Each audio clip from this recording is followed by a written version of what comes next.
So over here, you can see that I have a media on this project file right here. And this video is actually connected to its original source, wherever this is stored. So if I were to delete that source, then this media will simply not load. And you may have a lot of media stored in different sections of your computer, and you may have imported out media from different sections of the computer. So whenever you're editing in this particular computer, then it won't be a problem. But if you were to edit this in another computer, then the medias will simply not load. It'll ask you to link out the medias. For example, if I were to go around and save this out over here on my desktop right here, let's say for example, if I were to save it, what happens is that over here on my desktop, you can see that this is the project file right here. And if I were to go around on its properties right here, you can see that it is 12 kilobytes of size only, whereas video size is much larger than that.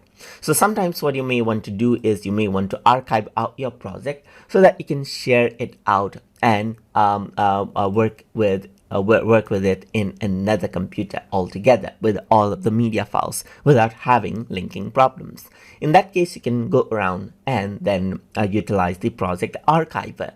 So to do that, you need to go around onto the file menu and then click on project archiver right here, and you can see that archive project is an option right here. So you can see that this is the original project size. You can see that is 4.57 MB right here.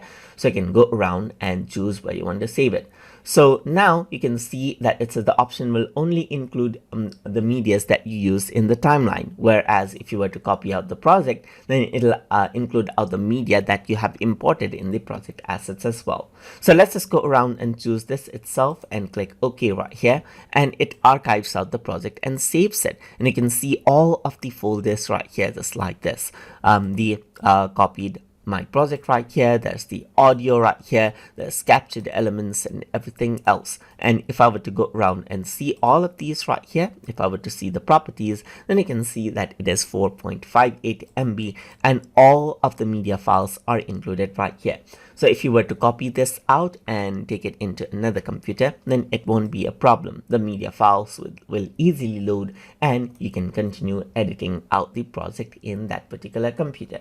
So that is how you can go around and utilize the project archiver to archive out all of the media files along with the project so that you can sift it out to another computer or to organize out your existing project as well. So I hope you guys learned something as always.